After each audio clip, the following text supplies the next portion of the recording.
Oke, jadi untuk latex memudahkan sekali ya, dan menurut saya nggak ada salahnya dipelajari, terutama untuk computer scientist yang sudah jago programming semuanya. In konteks, nah ini yang tadi saya tunjukkan ya, ternyata nggak masuk akal kalau tadi saya ngomong doang, nggak sambil nunjukin. Latex itu apa? Nah, mungkin kalau dibandingkan dengan yang lain-lainnya, intinya latex itu akan mempercantik tulisan Anda. Untuk memulai, jika ingin dikerjakan secara lokal di komputer Anda, saya sarankan mulai dengan mendownload Miktex.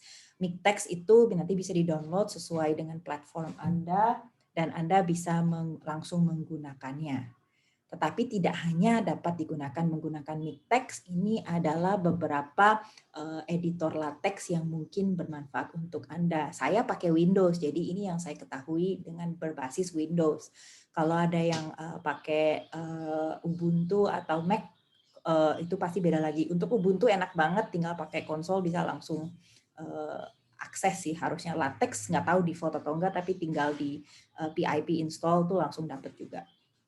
Ini adalah yang 3 yang paling enak untuk digunakan, terutama yang ingin saya sorot adalah Overleaf ya, karena ini online dan kolaboratif. Artinya kalau Anda ngerjain tugas laporan mini riset, bisa joinan sama teman-temannya, bisa saling edit di tempat yang sama.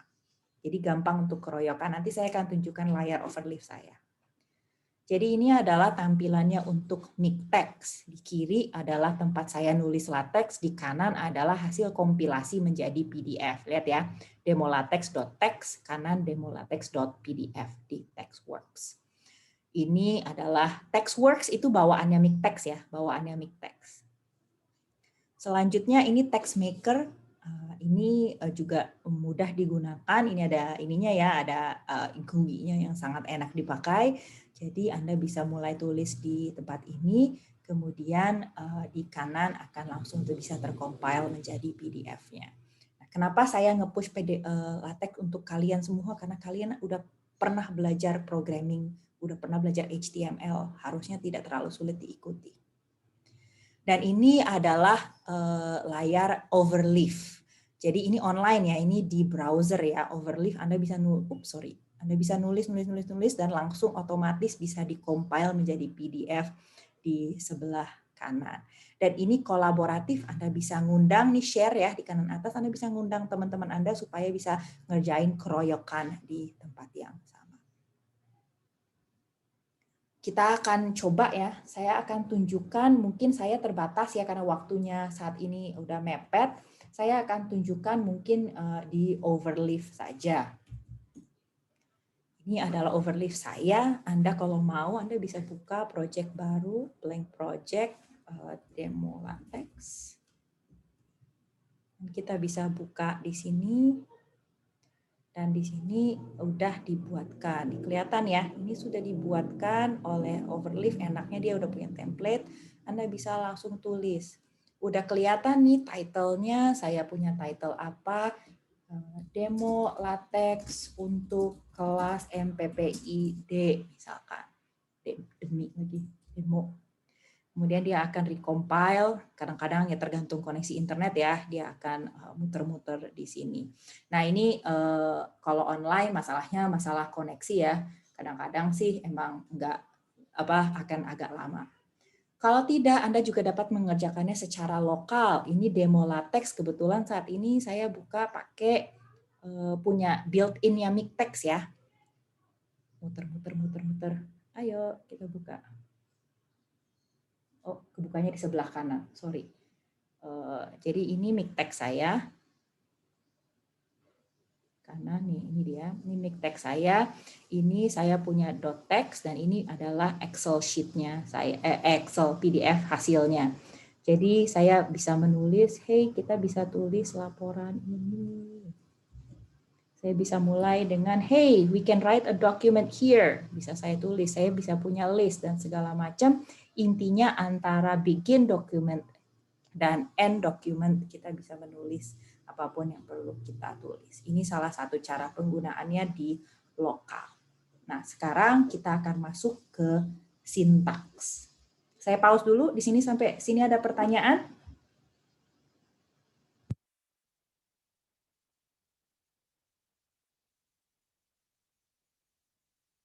Oke, kalau belum ada pertanyaan kita akan masuk ke sintaks.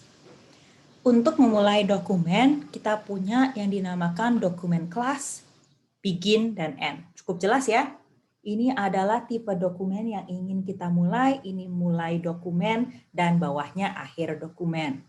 Di sini kelihatan ya kalau dokumen yang lagi ditulis adalah artikel. Tetapi tidak hanya ada artikel, ada banyak kok yang bisa dipakai untuk style. Bisa pakai artikel, bisa IEEE Tran, ini punyanya ini ya artikel khusus punyanya IEEE Journal ya. Proceeding, report, book, slides. Jadi misalkan nanti Anda diminta menulis kritik paper, mungkin artikel yang paling pas karena itu artikel singkat. Kalau nanti Anda mau pakai untuk laporan mini riset, mungkin sebaiknya pakai report karena ini reportnya berchapter-chapter dan seterusnya. Dan yang terakhir Beamer itu untuk presentasi. Anda boleh pakai.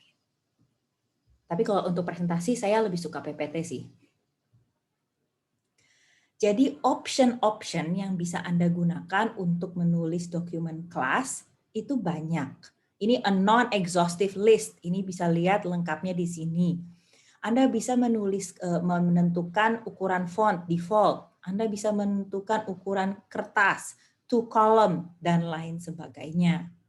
Dan ditulis di sini. Tadi kan dokumen kelas artikel doang kan tadi, saya bisa memasukkan pilihan-pilihan option-option tambahan mengenai formatting menggunakan kurung siku di depannya. Di sini saya pakai tulisan 10 poin, 2 column, A4 paper. Untuk ganti font agak kompleks di LaTeX, harus didefinisikan di atas. Jadi kalau Anda memilih mengerjakan tugas Anda menggunakan LaTeX, Anda tidak harus mengikuti pakem Times New Roman lalala. Itu hanya untuk doc. Untuk LaTeX Anda silakan pakai defaultnya aja. Dan di dalam dokumen kita bisa mulai menulis. Hey, we can write a document here. Kalau untuk kepentingan tugas mini riset, cukup mengisi dokumen dan judul. Jadi Anda bisa menulis judul, title. Nah, ini adalah atribut ya. Kalau di sini, ini adalah atribut title. Anda juga bisa menuliskan author, Anda bisa nulis date, jadi bisa ditambahin di bawahnya ya. Author, date, dan segala macam bisa. Tetapi untuk menampilkannya pada PDF Anda perlu menggunakan perintah make title. Jadi ini kalau Anda tulis make title, barulah muncul di PDF. Kita coba ya. Title dulu. Saya akan buka, misalkan biar gampang saya pakai TextMaker ya, karena dia satu halaman. Tadi kita belum ngasih contoh TextMaker juga kan. Kita akan buka di sini. Oke, saya punya dokumen new. Ini saya kasih nama test. Saya taruh di desktop saya deh. Oke, ini tadi contoh yang kita pakai ya. Bisa dikecilin nggak? Oke, saya akan compile. PDF-nya harusnya nanti muncul di sini. Oh, sorry. PDF LaTeX kemudian harus tulis sebelahnya. Saya kehalangan zoom. View PDF. Nah, sebelah kanan. Tetapi tadi kan saya bilang saya bisa tambahkan author ya. Author. Laksmita. Kemudian saya bisa jalankan ulang. Muncullah nama saya di situ. Tetapi kalau saya nggak pakai make title, dia hanyalah akan menjadi, dia tidak akan muncul karena dia adalah atribut dari dokumen saya, belum saya munculkan. Saya perlu munculkan dengan menggunakan make title. Oke.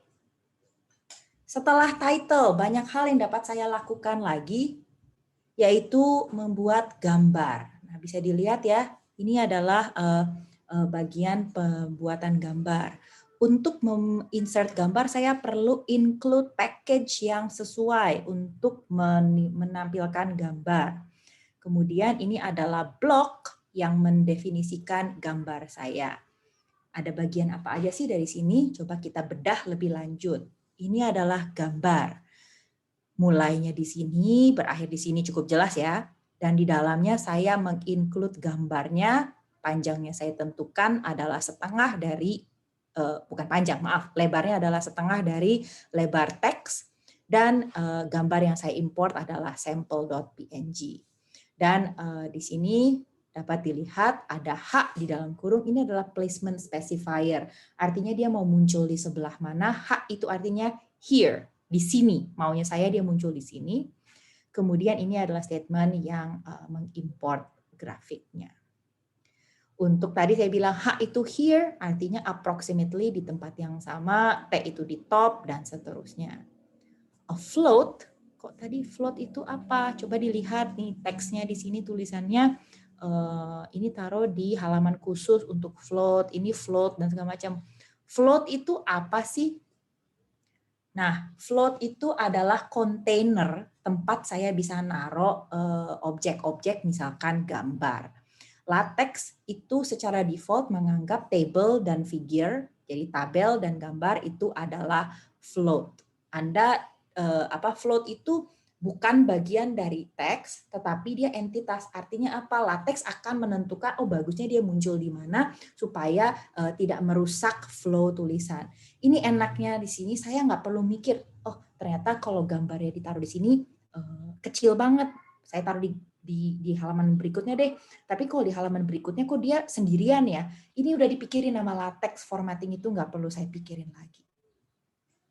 Ini untuk lebih detail lagi, saya dapat menginclude segala macam ini, ada caption, ada label.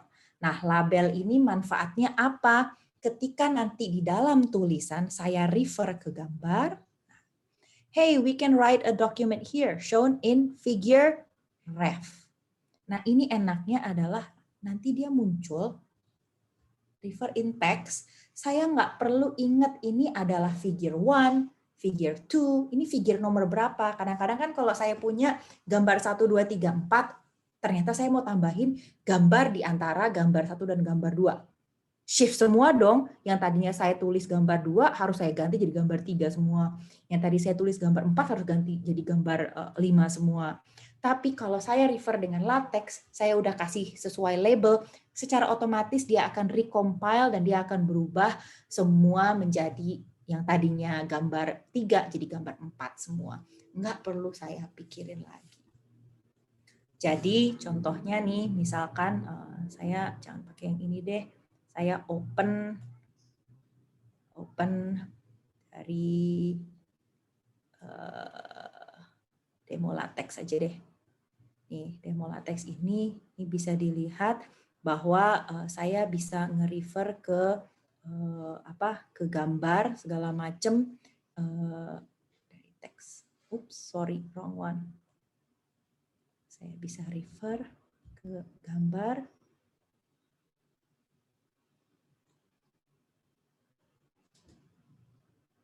Misalkan seperti ini, saya bisa jalankan. Oh, kenapa nih? Ada error. Oh, dia double-double ya?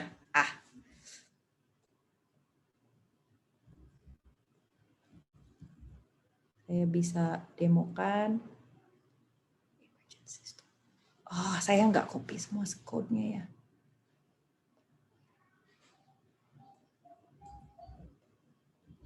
Nah, ini aja deh. End dokumen. Oke. Oke, saya bisa tulis dokumen di sini, saya bisa langsung refer. Ref, tadi figurnya apa namanya? Fig. Belum saya kasih label ya, saya kasih label dulu deh.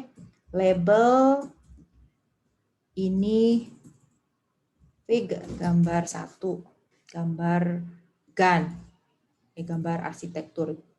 Apa ini? Gambar CNN ya? Gambar diskriminator. Jadi saya bisa langsung refer di sini. Dan ini nggak usah saya pikirin nomornya nomor berapa.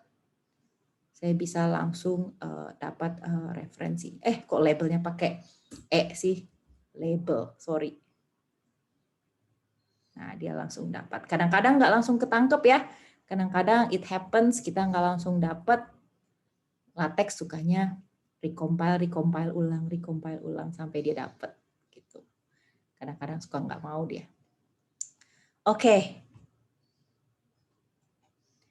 Dan tentunya tidak hanya figures ya yang bisa kita pakai, kita juga bisa mendefinisikan tabel. Perhatikan ada tabel, ada tabular. dan ada kode-kode untuk mendefinisikan baris baru yang Anda sudah paham ya, kalau di Java itu \n, kalau di sini \\/ untuk new line. Terminologi yang terlibat itu tabular, table misalkan, dan Anda juga dapat refer ke tabel sama halnya seperti ketika kita refer ke gambar. Selanjutnya yang bisa kita lakukan juga adalah membuat list dan membuat list bernumber atau list bullets. Selain itu kita juga dapat mendefinisikan bibliografi. Enaknya jadinya saya nggak perlu mikir formatting dalam penulisan bibliografi. Nah, di sini saya bisa tuliskan bibliografi di dalam teks yang sama, tetapi saya tidak suka, pribadi saya lebih suka menggunakan bib file sendiri. Jadi saya bisa mendeklar bib file saya di dalam file yang berbeda. Jadi di dalam contoh saya tadi ya, di mana tempatnya? Di sini saya tidak hanya punya demo latex, demo ini.